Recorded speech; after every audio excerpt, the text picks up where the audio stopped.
Hi listeners, this is Lori from Her Half of History. It's March, and in the US that means Women's History Month. I'm celebrating with free to everyone bonus episodes every Monday, all month long. I'm also celebrating with a prize drawing where a listener like you will win some free Her Half of History merch. There are 4 ways to get yourself in the drawing. You can 1. Sign up as a supporter on Patreon, any level. 2. If you're already a Patreon supporter, bump up your current support level. This is cool anyway because if you go all the way to the Her Highness level of support, you get ad-free episodes and bonus episodes all in the same feed on your favorite app. 3. Make a one-time donation. Links to do any of those first 3 options are available on the website, herhalfofhistory.com, and also in the show notes of this episode. The 4th way to get in the drawing is give me a rating or review in your favorite podcast app. This last option doesn't send me any way to contact you, so to get in the drawing, you'll also have to email me a screenshot of it at herhalfofhistory@gmail.com. No matter which option you choose, you'll have my undying gratitude for your support. It really does make a difference as I tell the stories of women in history. This episode is brought to you by Nordstrom. Spring calls for a wardrobe refresh, and Nordstrom has the best styles of the season. From dresses and denim to standout tops and accessories, find the trends and essentials that feel right for you. Discover new arrivals from brands you love like Wave, Princess Polly, Mango, Adidas, and Free People. Plus, free shipping and returns and free styling appointments make everything so easy. Shop in stores at Nordstrom.com or download the Nordstrom app. Welcome to Her Half of History. My name is Lori. This is the final installment in the series, Comfort for a Discouraged Housewife. After this week, I will be taking a break until August, but at the moment, this is episode 7.11, The 20th Century Housewife and Beyond. The century from the 1780s to the 1890s brought profound changes for the housewife in industrialized countries like England and the United States. If she was lucky, this housewife now lit her home with gas-powered lights. She almost certainly made clothes from factory-made cloth. She cooked on a cast-iron stove, and she could order an enormous number of items of all descriptions, which would be delivered right to her front door. She was, you might say, living the dream. As we talked about last week, she was also economically marginalized and burdened with skyrocketing expectations, so you can't really win. But I think only a few women wished they were spinning cotton again. The decades from 1890 to 1920 would radically restructure her routine again. In that time period, large numbers of English and American women got gas appliances, electricity, running water, prepared foods, ready-made clothes, and factory-made furniture. That's huge change. In modern times, we can marvel at the way phones, computers, the internet have changed the way we live within living memory. But the changes in the early 20th century were much the same. For an early 20th century housewife, the way her mother did things was not necessarily a good guideline to follow. She needed help to navigate all the new tech and all the latest trends, and much like today, there was an army of experts and advertisers to tell her what to do. Also, much like today, it was often very difficult to tell the experts and the advertisers apart. Catherine Beecher, who I discussed last week, had died. And in her wake came not a person, but a movement. The term home economics was invented in 1899 because the proponents thought it would be taken more seriously that way. The purpose of home ec in schools was partly about feminist empowerment. For example, one early organizer wanted it to include basic carpentry because both boys and girls needed to be able to independently build shelves, doors, and bookcases. Why?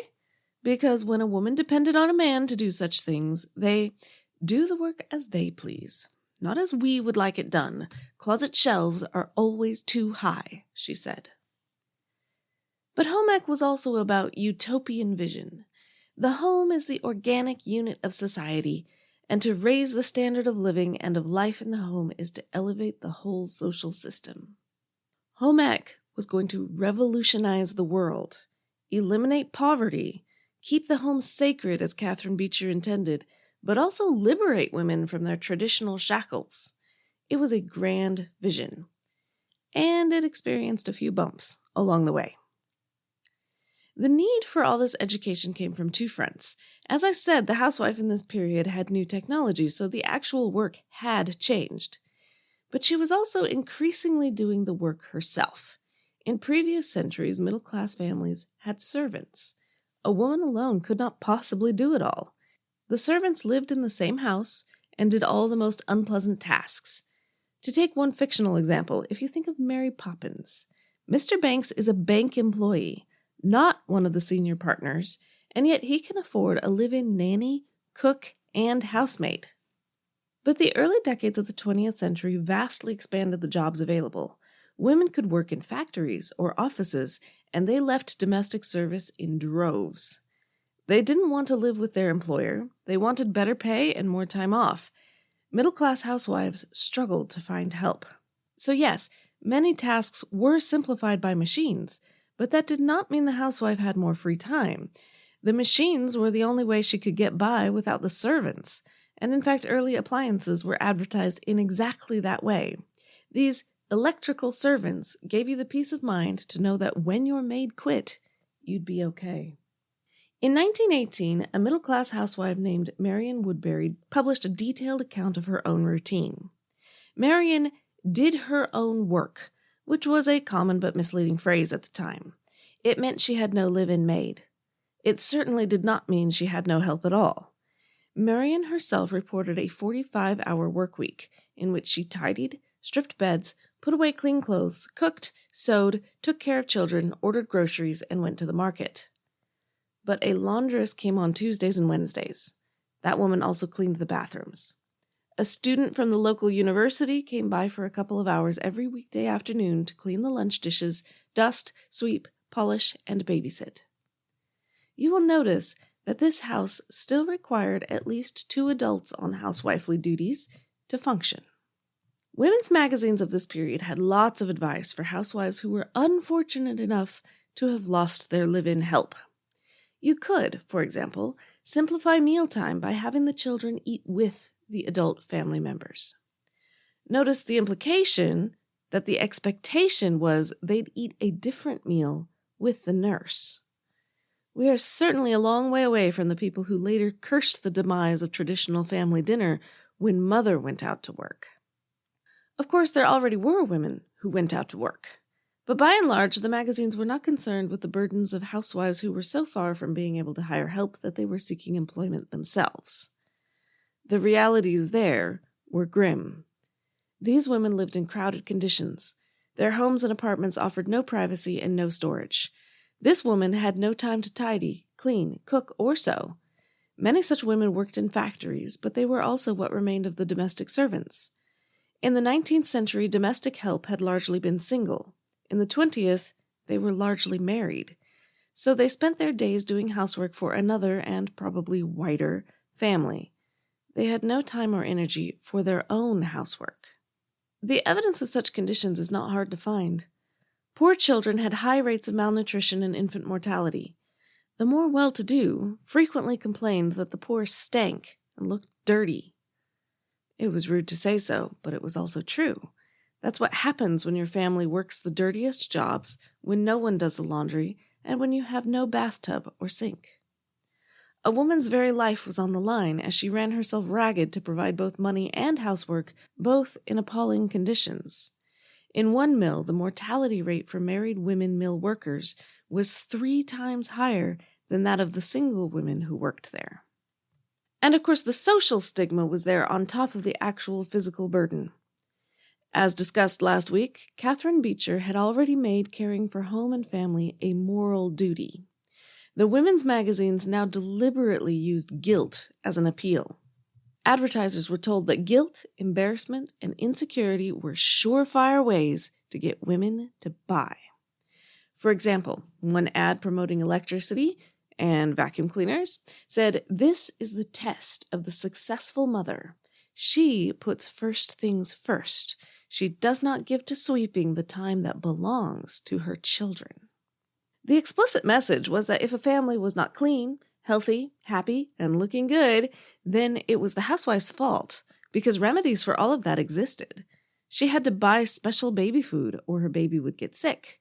She had to use special cleaners or her family would get sick. She had to have immaculate clothes or people would think she was too lazy to make any for her children. She had to give her daughter white shoes or she'd be ostracized at a party. And on top of all that, she was supposed to like it.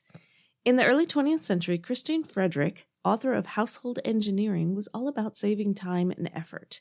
The point was to enable the homemaker to have leisure time to devote to interests which are more important than the mere mechanics of living. She even felt the need to include a list of what to do with your spare time.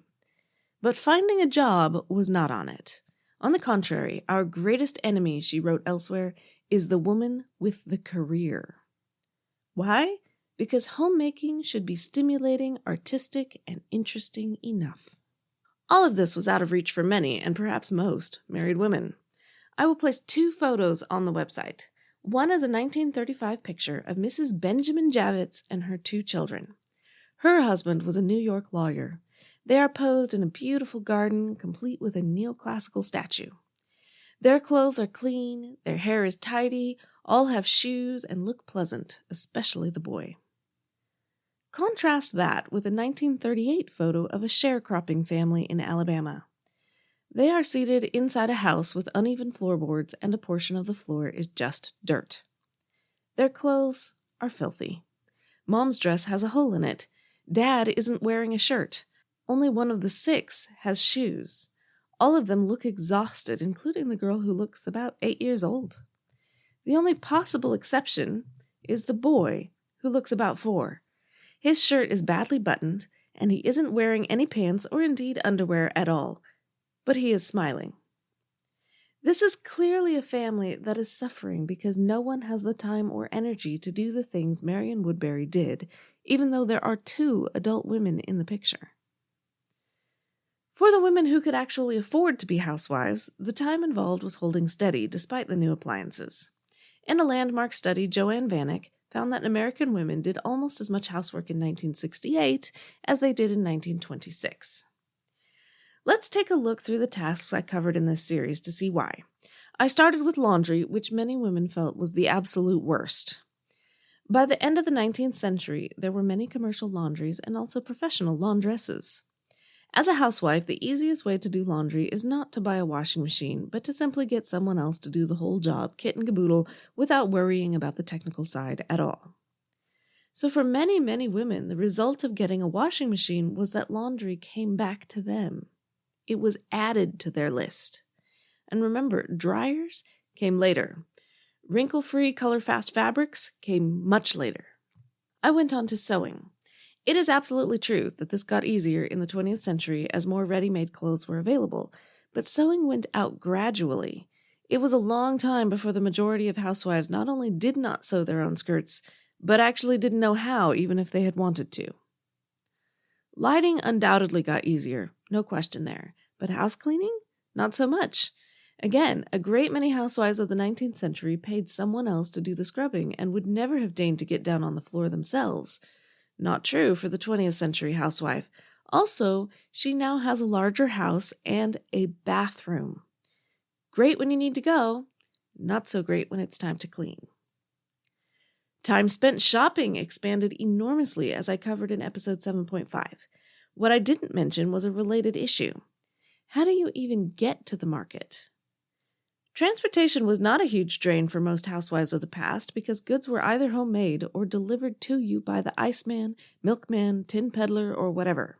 Even doctors, seamstresses, undertakers, and the kids' piano teacher made house calls. The average housewife might take a short walk to the town store or a neighbor's house, but if transport was needed, it was a man's job to hitch up the horses and go to town. By 1920, a large number of Americans could afford a car. Women, amazingly, were allowed to drive. That meant freedom and liberation and lots of errands. Delivery boys got fired. Even Sears and Montgomery Ward, the champions of mail-order goods, opened department stores. Doctors decided you could come to them, even if you were gravely ill. So sure, some tasks got easier, but the new housewife got to enjoy a lot of time standing in line, idling at stoplights, and sitting in waiting rooms. Sure, they're not as physically demanding as hauling your own water, but they still take time. And then there's cooking. Certain innovations like canned foods should have made the housewife's job easier.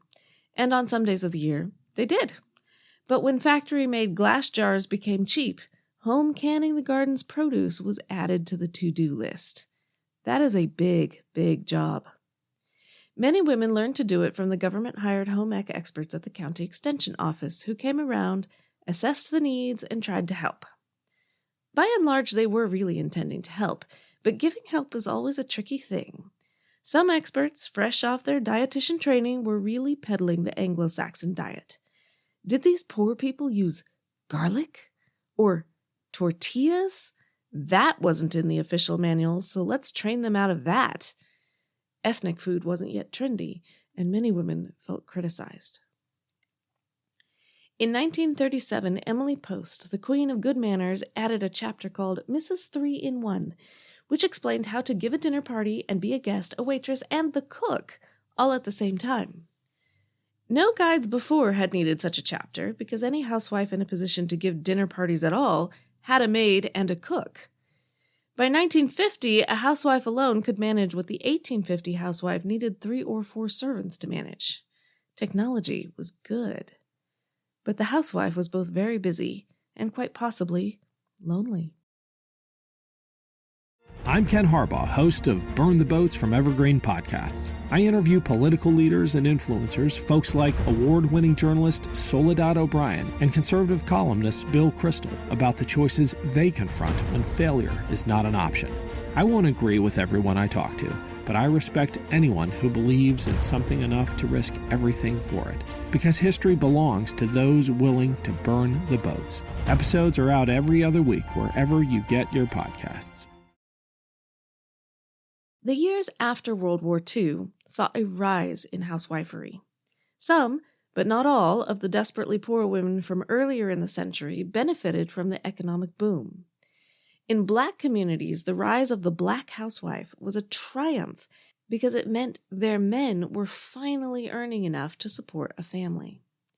The magazine Ebony celebrated it with these words: "Today, in thousands of Negro homes, the Negro mother has come home.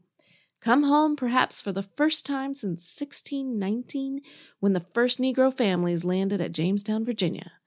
The cooking over which the white folks used to go into ecstasies is now reserved for her own family." A housewife was a status symbol, a way of signaling to the world that we are not poor.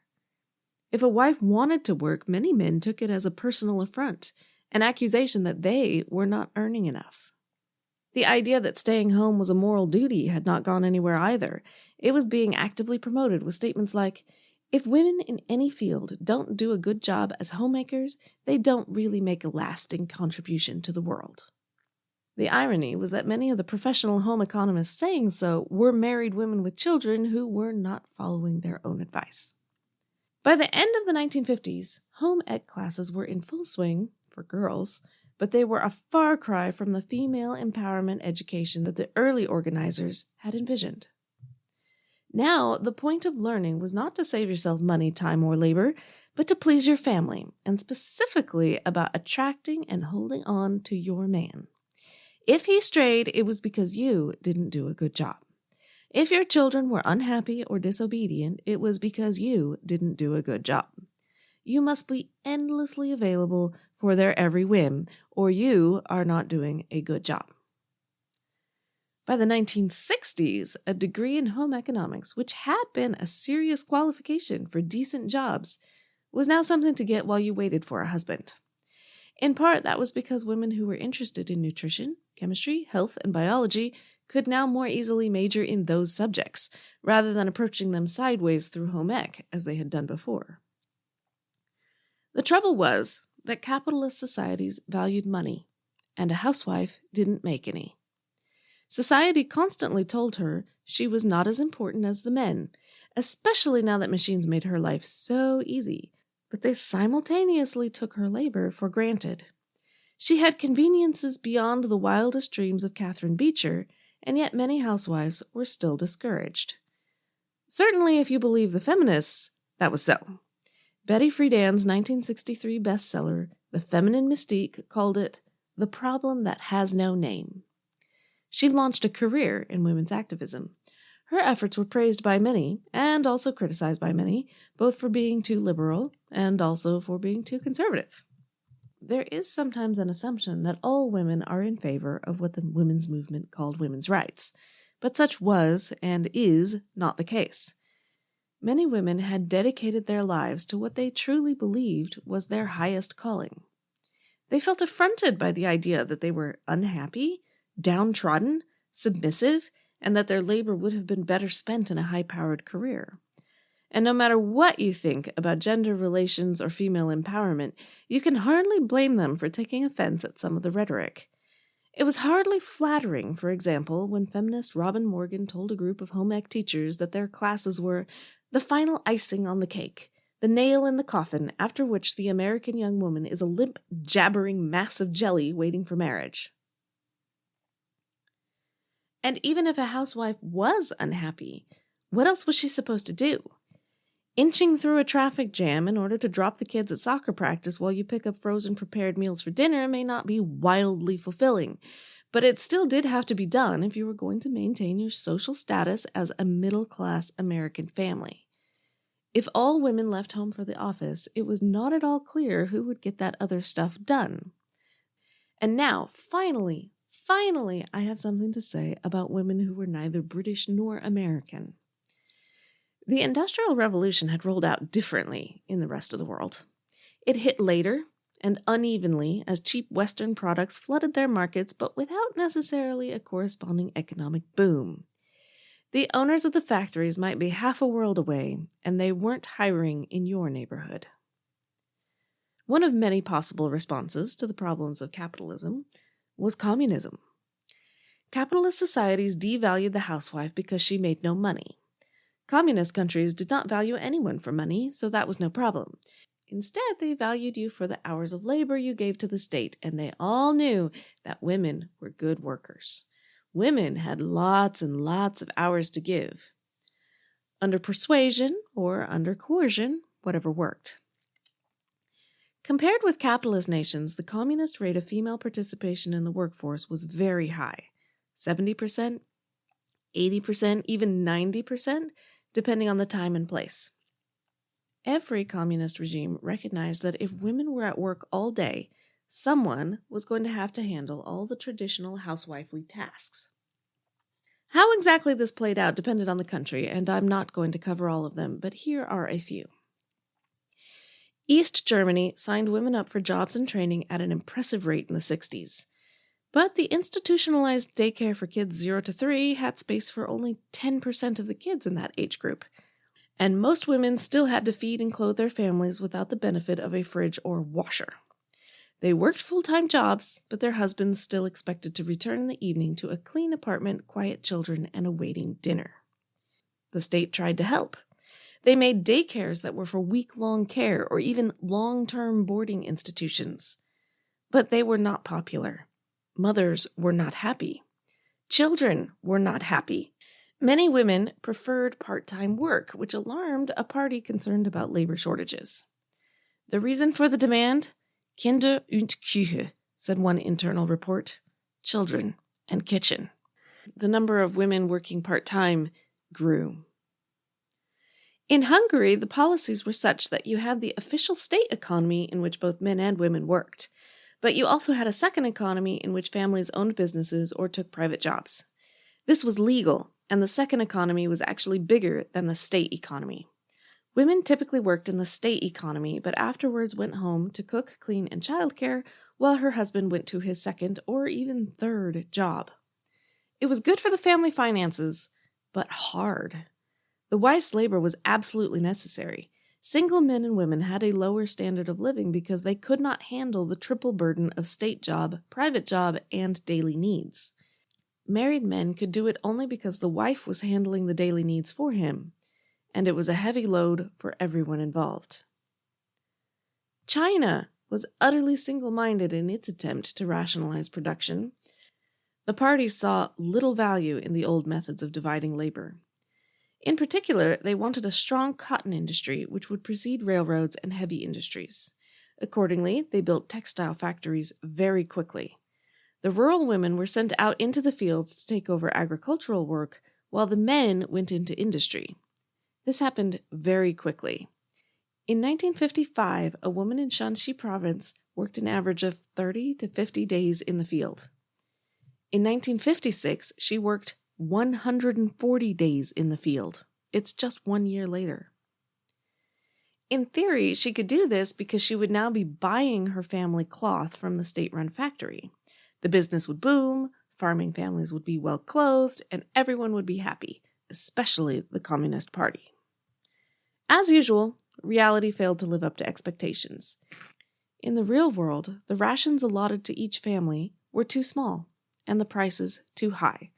It made more economic sense for a woman to work all day in the fields, collect her ration coupons, and sell them on the black market. To clothe her family, she would pilfer cotton from the state-owned fields or buy it on the black market. She would rise early to make breakfast, work a full day in the fields, make dinner, do household chores, put the children to bed, and then begin hand-spinning that cotton into thread and weaving that thread into cloth and sewing that cloth into clothes.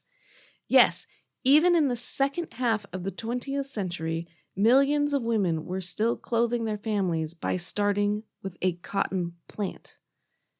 Many of these women are still alive, and they remember being very, very tired. Researcher Jason Eiferth wrote, "The knowledge, never openly admitted, that rural women would make up for shortages by working overtime made it possible for the state to systematically undersupply the countryside."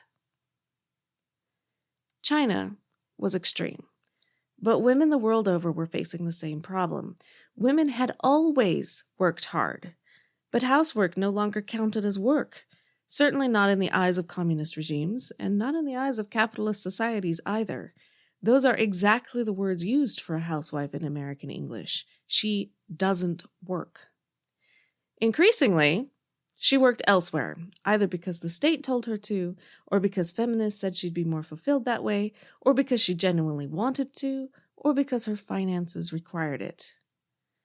But someone still has to do all the cooking, cleaning, childcare, and household managing. Sure, much of it is easier than it was in the past, but it still takes time. The world over, that burden still falls disproportionately on women, whether she also works outside the home or not. On the subject of unpaid care work, the McKinsey Global Institute grades countries by the level of gender inequality. The grades are extremely high inequality, and medium inequality. There is no country in the world that they rank at low or non-existent inequality, though Uganda comes the closest. The Organization for Economic Cooperation and Development reaches similar conclusions by calculating the number of daily minutes spent in unpaid work, divided by country and gender. There is no country on the list where the genders are equal. Denmark comes the closest. There is no surer way to irritate a modern housewife than to blithely assume that all women work outside the home. They do not. According to the Pew Research Center, about 1 in 5 United States parents are homemakers. Most of them are mothers, but not all. 17% are now stay-at-home dads. For these homemakers, all the same conflicting forces are still in play. Our society continues to value paid work, both financially and also as identity. The very first question Americans often ask a new acquaintance is, "What do you do for a living?" Homemakers often find that hard to answer. Some tasks have continued to get easier. For example, that whole transportation deal was interesting to read about in a world slithering its way out of a pandemic. The delivery services are now back in demand, and you can get practically anything you want dropped off at your front door. Doctors don't do house calls, but they do have virtual appointments.